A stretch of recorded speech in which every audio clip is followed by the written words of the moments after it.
بسم الله الرحمن الرحيم. السلام عليكم ورحمة الله وبركاته. مع بعض النهاردة في حلقة مهمة جدا هنستعرض فيها مباراة فاركو والأهلي في الجولة الثامنة من الدوري المصري، وقراءة تحليلية للمباراة، أفكار كلا المدربين كولر وإيهاب جلال في أولى تجاربه الرسمية مع نادي فاركو.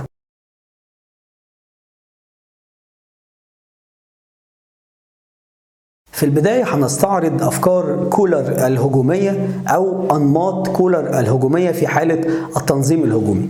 يمكن كان بيعتمد على نمطين مهمين جدا. النمط الأول هو عملية البيلدينج أب والتدرج بالكورة من حارس المرمى حتى الوصول إلى مرمى فاركو. النمط ده بيبان هنا معانا في الرسم التوضيحي ده. كان دايما متولي وياسر كانوا بيبدأوا عملية فتح الملعب، معلول وهاني كانوا بيفتحوا الملعب على الخط، وكان إليو ديانج هو اللي كان بينزل علشان يبدأ يعمل عملية الربط ما بين خط الدفاع وخط الوسط أو خط الهجوم، ويبدأ عملية تطوير الهجمة. وهنا في اللقطة الثانية بيبدأ يظهر لنا دور إليو ديانج لما كان بيستلم علشان يبدأ يطور الهجوم، وفي نفس الوقت بنشوف دور السولية المهم جدا اللي كان دايما بينزل لنص الملعب علشان يسحب معاه المنافسين أو يسحب معاه مهاجمي فاركو، ويبدأ يفضي المساحة الكبيرة اللي احنا شايفينها سواء لعلي معلول أو لأحمد عبد القادر. ولكن على الرغم من ان السولية شاور لإليو ديانج على المساحة الكبيرة اللي موجودة لعبد القادر، وانه كان لازم يلعب الكرة لعبد القادر في التوقيت ده، الا ان إليو ديانج فضل ان هو يمرر الكرة لعمرو السولية.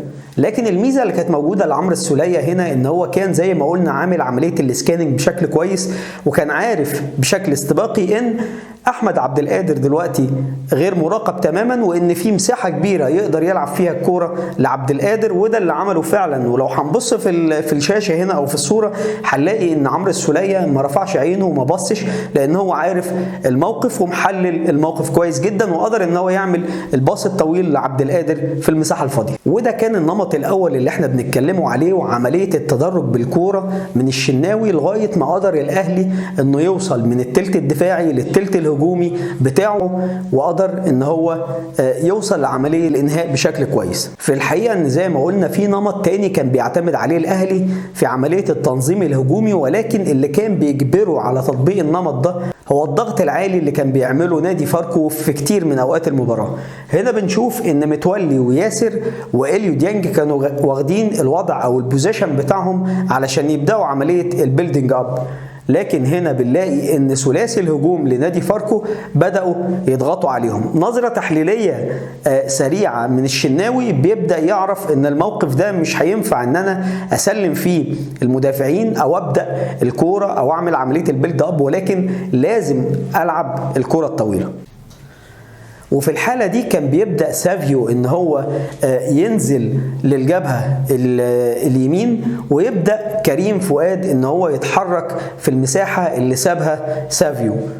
هنا سافيو كان بيستلم الكورة وقدر ان هو يعمل كده اكتر من مرة، وفي الحالة دي كان بيبدأ يعمل جبهة مع السولية ومع محمد هاني اللي كانوا بيقربوا له علشان يقدروا ان هو يعمل لهم عملية السند، ويبدأوا يطلعوا بالكورة ويتدرجوا بالكورة علشان يكملوا الهجمة بتاعتهم. وهنا بيظهر معانا ان فعلا السولية بيبدأ يربط مع سافيو، بيستلم منه وبيبدأ يدور على قفشه المتميز جدا في استغلال الهاف سبيس او المساحات اللي موجوده ما بين خط الوسط وخط الدفاع لنادي فاركو. بيقدر فعلا ان هو يتمركز في مكان كويس جدا، وبيقدر السولية ان هو يعمل له تمريره مهمه جدا، اللي في نفس الوقت بنشوف كريم فؤاد اللي بدا يعمل الزياده الهجوميه ويزيد في المساحه اللي سابها له سافيو، وبيقدر ان هو يتحرك ورا دفاعات فاركو. بنكمل الهجمة وبنشوف ان قفشه فعلا بيشوف كريم فؤاد وهو بيتحرك في المساحة الفاضية ورا خط دفاع فاركو، وبيبدأ يعمل له التمريرة البينية اللي تخليه يروح على الجون لوحده او يروح مواجه للمرمى في كورة هدف محقق كبير جدا للنادي الاهلي. ولكن هنا استلام كريم فؤاد كان بطيء شوية، سمح لمدافع فاركو ان هو يضغط عليه مودي، وقدر شيكا ان هو يطلع يقفل له الجون بشكل كويس جدا ويقدر يتصدى لكوره زي ما قلنا كانت كوره هدف اكيد للنادي الاهلي. وبالمناسبه الكوره دي كانت قبل ما الاهلي يحرز هدفه الاول. في الحقيقه كانوا رباعي هجوم الاهلي كانوا ليهم فعاليه هجوميه كبيره جدا، وكنا بنشوف هنا التكمله اللي كان دايما بيعملها عبد القادر وسافيو وكريم فؤاد وقفشه. هنا بنشوف ان عبد القادر قدر ان هو يعمل الفولو على الهجمه بتاعه كريم فؤاد، وقدر ان هو يصوب الكره مره ثانيه في الجون، لكن براعه مودي في التغطيه هنا حرمت الاهلي من تسجيل اول الاهداف. طيب يا ترى النادي الاهلي قدر يستغل المواقف الهجوميه او التنظيم الهجومي بتاعه بشكل كويس ولا لا؟ ده اللي هيترجمه لنا موقف الهدف الاول. زي ما بنشوف الاهلي هنا في عمليه تنظيم هجومي جيد، بيبدا زي ما قلنا ياسر ومتولي يبداوا الاثنين على ال18، هاني ومعلول كانوا بيفتحوا الملعب، سولية وديانج كانوا بيبداوا يعملوا الدور بتاعهم في عمليه الربط ما بين خط الظهر وخط الهجوم، وعمليه التدرج بالهجوم، وكمان عمليه تطوير الهجمه. بيبدا ياسر يستلم الكوره ويبدا يسلمها لمحمد هاني، في نفس الوقت بيبدا علي معلول زي ما احنا شايفين بيبدا يطلع لنص الملعب، وبيبدا اليو ديانج ان هو يقرب علشان يستلم الكوره من محمد هاني ويعمل عمليه التطوير. في موقف مشابه للموقف اللي شرحناه من شويه لما كان ديانج استلم الكوره والسولية كان بيشاور لديانج على المساحه الفاضيه اللي قدر ان هو يخلقها لعبد القادر، نفس الموقف هنا بيتكرر مره ثانيه. ديانج معاه الكوره، السولية بيضم لنص الملعب عشان يسحب معاه المهاجم او المنافس اللي بادئ يضغط عليه، وبيفضي المساحه الكبيره اللي موجوده بس المره دي لعلي معلول في اقصى الجبهه اليسرى.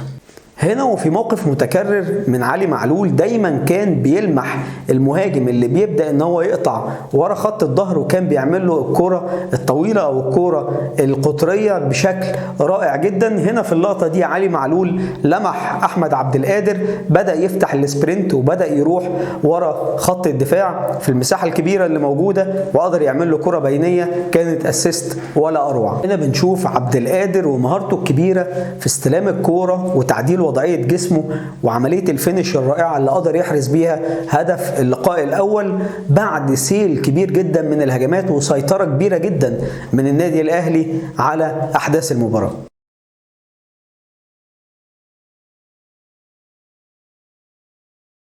في المقابل لو جينا بصينا او اتكلمنا على المنظومه الدفاعيه للنادي الاهلي، هنلاقي ان النادي الاهلي كان بيعتمد على الضغط العالي، الضغط العالي عن طريق قفشه وسافيو في المقام الاول، في مقابل 3 لعيبه من دفاعات نادي فاركو. كان الكابتن ايهاب جلال مكلفهم بعمليه البيلدنج اب، كان عباره عن بكري ورامي ومودي اللي كانوا دايما بيبقوا في موقف، خاصة في بداية اللقاء، في مواقف صعبة جدا وما كانوش قادرين يطلعوا بالكورة نتيجة ضغط الأهلي بكثافة كبيرة. تأكيدا للكلام اللي احنا قلناه، هنا بنشوف الكرة مع شيكا حارس مرمى فاركو، عندنا بكري ورامي ومودي بيبدأوا الهجمة، وكان بيضغط عليهم زي ما احنا شايفين سافيو وقفشه. موقف 4-2، يعني احنا بنقوله عندنا شيكا وعندنا مودي وعندنا رامي وعندنا بكري في مواجهة سافيو وقفشه في موقف 4-2. المفروض ان نادي فاركو كان يطلع بالكورة بشكل كويس جدا بالشكل اللي احنا شايفينه ده، لكن في الحقيقة فاركو كان بيعاني بشكل كبير جدا خاصة في بداية المباراة. في الحقيقة منظومة الأهلي الدفاعية خاصة في عملية الضغط العالي كانت سيئة جدا. هنا بنشوف موقف قفشه بيبدأ يضغط على شيكا، بيسيب مودي وبيبدأ يضغط على شيكا حارس المرمى، اللي لو قلنا الكرة تحت رجل شيكا لوحده مش هيقدر يعمل أي حاجة، لكن هنا قفشه في قرار خاطئ قرر ان هو يضغط على شيكا، بيفضي مودي، وبكري موجود عندنا في أقصى الجبهة اليمنى لفاركو، لعيب فاضي تماما وكان يقدر يطلع بالكرة براحته، وده اللي حصل في مناسبات كتير. هنا بنشوف استكمالا للقطة اللي فاتت، بيقدر فعلا فاركو ان هو يطلع بالكرة بسهولة جدا، لان خط الدفاع الاول للاهلي اتضرب، وكانت منظومة الضغط زي ما قلنا ما تمتش بشكل بشكل مظبوط. وكمان عندنا هنا عبد القادر، السولية، ديانج، كل الخط ده قدر نادي فاركو ان هو يتخطاه وقدر ان هو يعدي بالكوره. هنشوف مساحات كبيره في نص الملعب فاضيه، اكتر من لعيب سواء على طرف الملعب او في قلب الملعب فاضيين بشكل كبير، وكانوا بيشكلوا خطوره كبيره جدا على النادي الاهلي. بتكمل الهجمه زي ما احنا شايفين، وبنشوف هنا بيضطر ياسر ان هو يروح يغطي مطرح علي معلول، وبيضطر متولي ان هو يضم عليه. هاني بيبدا يعمل التغطيه العكسيه. المساحات الكبيره جدا اللي بتفضى دي كانت بتشكل خطوره كبيره جدا على النادي الاهلي، وكانت بتقول لنا ان في منظومه النادي الاهلي الدفاعيه في حاجه غلط. ويمكن اللي كان بيزود الامور تعقيد بالنسبه للمنظومه الدفاعيه للنادي الاهلي هي القرارات الخاطئه والتسرع من بعض اللعيبه، زي ما شفنا من شويه قفشه، وهنا بنشوف كمان عبد القادر اللي قرر ان هو يضغط على قلب الدفاع وساب مكانه وساب الراجل بتاعه وساب مساحات كبيره جدا في ظهره فاضيه.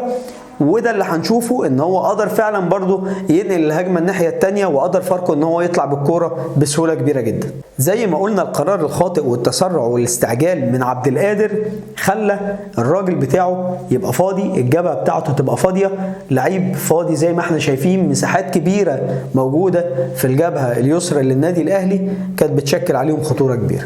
معاناة النادي الأهلي بتستمر في المنظومة الدفاعية وفي الضغط العالي زي ما احنا شايفين. قلنا مودي، رامي، بكري اللي كان دايما بيبقى فاتح الملعب، لأن النادي الأهلي كان بيضغط باتنين لعيبة اللي هم سافيو وقفشة. كان بيقدر دايما ان رامي يسلم الكوره لبكري في الجبهه اليمنى لنادي فاركو ويقدر يطلع بالكوره بسهوله كبيره جدا. هنا زي ما احنا شايفين استكمالا للهجمه بتاعه فاركو، قفشه بيشاور لعبد القادر انه يضغط، لكن عبد القادر مش قادر يضغط لان الجبهه بتاعته دايما كان فيها احمد شريف اللي كان دايما مسبب خطوره كبيره، وكان دايما بيجي في ظهر عبد القادر علشان يقدر يطلع بالكوره ويكمل الهجمه لنادي فاركو. وما زلنا بنتكلم على المنظومه الدفاعيه للنادي الاهلي، وبنشوف ان النادي الاهلي كان في التحولات الدفاعيه الموضوع صعب جدا بالنسبه له.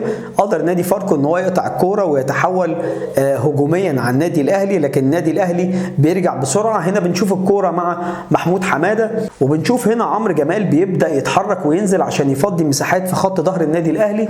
احمد شريف وشكري نجيب دايما كان بيسبب خطوره كبيره جدا وكان مصدر ازعاج للنادي الاهلي. هنا بنشوف علي معلول هو المسؤول عن رقابه احمد شريف.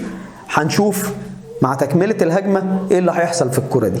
هنا بنشوف لما شكري نجيب استلم الكوره وبدأ يشتغل مع أحمد شريف، أحمد شريف بدأ ينزل لقلب الملعب، وهنا الغلطة اللي وقع فيها علي معلول ان هو كمل مع الرقابة لغاية ما وصل للمساحة دي وساب وراه مساحات كبيرة جدا قدر يشتغل فيها أحمد شريف لما عمل ال1-2 مع شكري نجيب، وقدر ان هو يروح في المساحة اللي واضحة قدامنا دي. هنا بنشوف ان احمد شريف قدر يستغل المساحه اللي في ظهر علي معلول، وهنا بنشوف علي معلول اوت اوف بوزيشن تماما في الكره دي، واحمد شريف بيروح في مواجهه محمد الشناوي. هنا بيكمل الهجمه احمد شريف، ويمكن كانت اول فرصه حقيقيه او اول فرصه محققه لنادي فاركو، وكانت في الدقيقه 35 بيقدر بيها فاركو ان هو يتعادل مع النادي الاهلي، وبيخلص الشوط الاول على كده.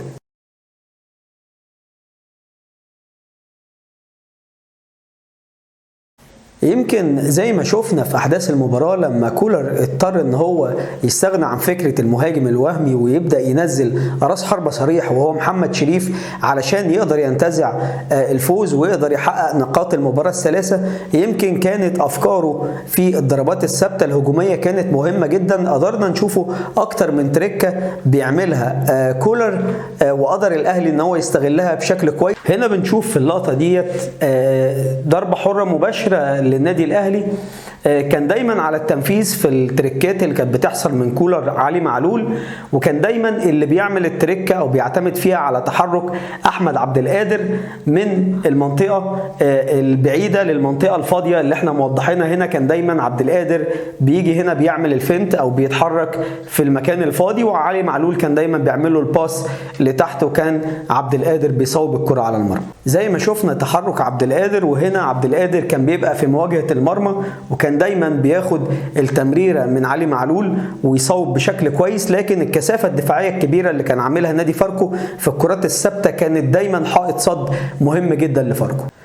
كرة ثابتة تانية كانت كرة جانبية شوية، برضو نفس الكلام ونفس الفكرة، كان دايما بيفضي المساحة عن طريق اصطفاف لاعبي الأهلي على حدود ال 18 وتحرك عبد القادر قبل لعب الكرة في المنطقة الفاضية، وكان علي معلول برضو هو اللي بيعمل له التمريرة الطولية في ظهر خط الدفاع. وزي ما احنا شايفين كان بينجح عبد القادر دايما ان هو يتخطى الدفاع بسرعته وان هو يروح في مواجهة المرمى، وكانت الكرات الثابتة فعلا ليها تأثير كبير جدا على أداء النادي الأهلي. حتى في الركنيات كان دايما الركنية مش بتتلعب بشكل تقليدي، ولكن كان بيبقى فيه شغل متفق عليه. وفي آخر المباراة ولما بيضطر كولر ان هو يتنازل عن فكرة المهاجم الوهمي ويشارك محمد شريف كراس حربة صريح وأساسي، بيقدر عن طريق ضربة ركنية ان هو يحرز هدف الفوز الغالي جدا وهدف تحقيق ال3 نقاط عن طريق المخيف محمد شريف، وبيقدر النادي الأهلي ان هو يحافظ على صدارة ترتيب الدوري الممتاز. دي كانت قراءة فنية او تحليل فني للمباراة وقراءة لأفكار كولر في مواجهة إيهاب جلال.